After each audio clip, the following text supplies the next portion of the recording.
Everyone seems to be able to tell us, and they don't have to because we know, that it is the #1 problem in all kinds of relationships. And basically it's not something that we can solve by looking at a YouTube video or reading a tweet or asking Alexa or sending a text to a neighbor. How can I communicate? You. These things might help some people of different generations because that's the way they do communicate, and it is much safer to sit and look and type a couple of letters. More often than not, if you're going to have communication problems, it's going to take basic good manners and a little time and patience. Now, communication has been a problem since Adam and Eve were running around the Garden of Eden. And the story that could be read from Genesis is that after Noah got off the boat and the families all disappeared and did their thing, they all spoke one language, and that was wonderful. They could easily communicate, get to family gatherings, and everybody knew what everybody else was saying. But being human, they were getting a little too big for their britches. And so they were kind of bored with what was going on here, and they thought they were going to see where God lived and what he was doing up there. So they decided to build a tower. And so they began construction, and it was quite easy to do it because they could say, here, you over there, you do the sawing, you do this and all that, and it worked out quite well. But God was not pleased. And so he gave them, each of them, the gift of a different language. And all of a sudden they didn't understand each other. They could understand maybe a couple of people that came with them, but all of them could not understand, and so they had to give up with this new tower. Our word Babel comes from the Tower of Babel. And we have been babbling with the neighbors ever since Bob the Builder. But it doesn't help, it doesn't stop us from babbling away. We talk a lot. And it's suggested by them that the average person spends over 1/5 of their life talking. And some people talk a little more than that, so it works out. And if all the words that we speak in 1 year were written down, it would fill, according to them, over 26,000 pages. Now I suppose I might need a few more sheets of paper because of what I do, but I thank God I get paid by the word. We have more problems when we go from language to language, as I found out this week with my roofer. General Motors found out that Nova in Spanish means doesn't go. Coors found out with its campaign of turn it loose translates to suffer from diarrhea. Now we have our own problems of communication, region to region. If any of you have not grown up down here in the South and come from up north, I grew up in Massachusetts. And my first church was in rural, underline rural, Indiana. And so we would go to potluck dinners and they would kindly ask, what do you want to drink? And I said, I want some tonic. And they looked at me kind of strange because they did not drink hair tonic. What I actually wanted was ginger ale. But I soon learned under very gentle pressure to enjoy unsweetened iced tea. Yogi Bear observed that we made too many wrong mistakes, so nobody goes there anymore because it's crowded. Words and phrases change from generation to generation. My father enjoyed dancing with chippies in his youth before he went off to World War II. And after the Civil War, Johnny came home, and everyone turned gay for their soldier boy. Think about the song. On Pentecost, we moved from the Genesis story from the Babel Construction Company to the book of Acts and the disciples in the upper room. Now, Pentecost was already a holiday. It was a Jewish harvest festival holiday, celebrated 50 days after Passover, Penta.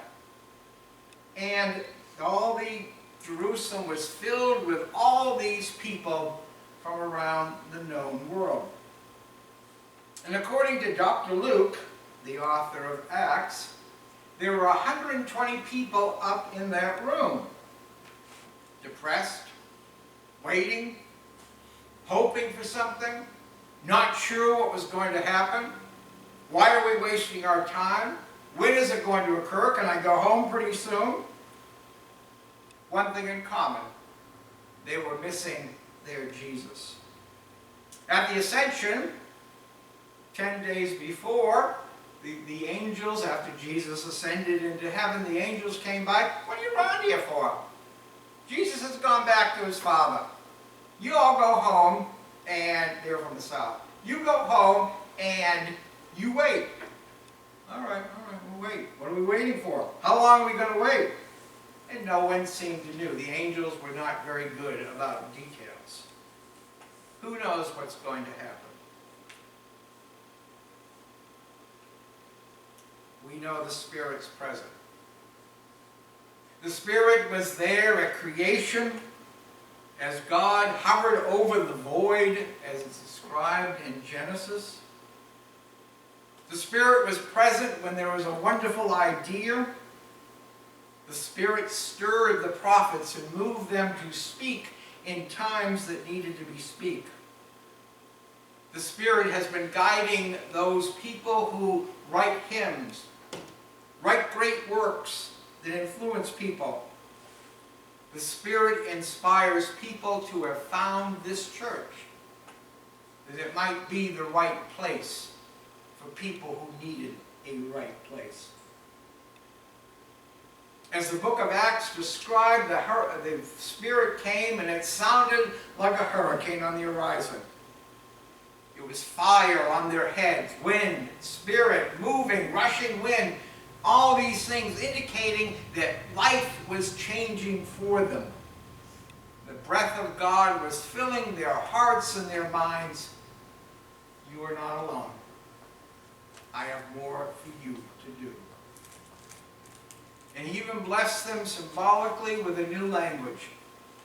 They could tell other people what God had done for them in their lives. Now, as the book of Acts explains, Jerusalem was filled not just for Pentecost, because all good Jews, if they should make a big effort to be in Jerusalem on these major holidays. So people from all over, different languages, whose names I massacred again. And then they look, and they hear this noise coming out of this house. It was 9 o'clock in the morning. And it sounded the way they were all talking that each one of them had consumed several boxes of wine already. There was a fire. They could hear the wind. They could see the blowing around. And these people came out into the street and they started talking. They're talking Egyptian to the Egyptian. They're talking Crete to the Cretan. And they talked about what God had done in Jesus Christ. And the crowd looked at them and said, Galileans? We're a lot better than them. Look at them. They don't know how to cut their toenails. Why should we pay attention to them? But they had to admit, I can understand what they're saying, even if I know they're from Galilee. Pentecost becomes the Babel in reverse. People now wanted to speak different languages. But instead, we can't finish the tower. You can hear me and you can understand about God in Jesus Christ. And this whole movement started what we call the church, a new era. Paul wrote to the Ephesians, the coming of the Spirit, the breaking down of the dividing walls between separation and the creation of a new world began on that day.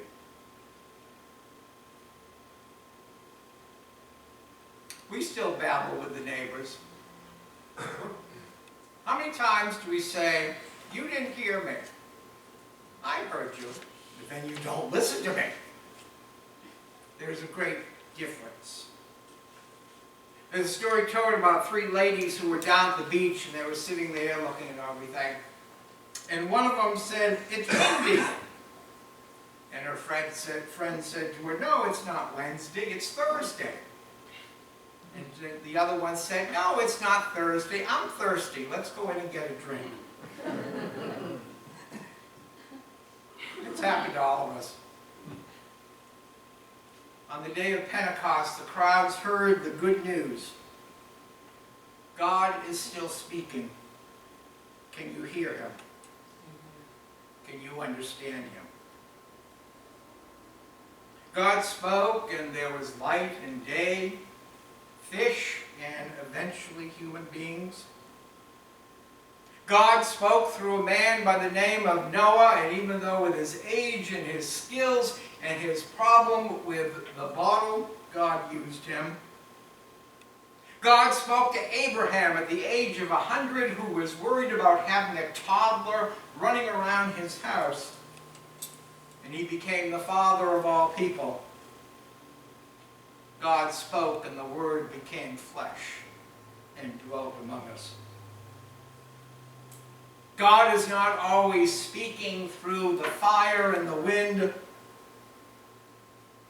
but it could be the whisper of a friend, a voice over the telephone, a voice so small that we have to lean forward to hear it. Jesus revealed, it said that the Spirit would be one who would share the truth. And most of us, we may have read a lot of books, but we didn't find God in a book. We may have learned a few facts, but we didn't find God there. We learned about God from someone else. Phillips Brooks, the noted preacher, was asked, why are you a Christian? And he said, I think I am a Christian because of my aunt in New Jersey. We don't remember what we learned, or we often don't remember what we learned in Sunday school, or even from sermons that we've sat through week after week. And I often don't remember what I wrote. That's why they're filed, so I can go back if somebody ever asks me a question. I know you will forget what I say this morning. I will forget what I say this morning because I'm thinking ahead. But what we remember is not the words, is that we remember somebody's actions. We remember their people, the face, and maybe even some of you might remember a name. And God is speaking to us. Even if people do not wear bright colors this morning, they speak to us through the unexpected of our children, our aunts, our partners, and friends. God talks to us through the epiphanies.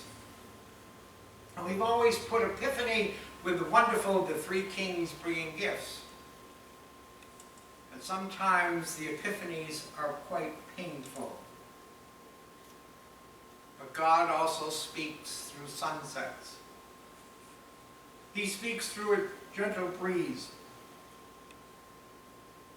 He speaks through people who send cards, who send emails, who smile behind masks, and even people who wiggle and give hand bumps in the air these days.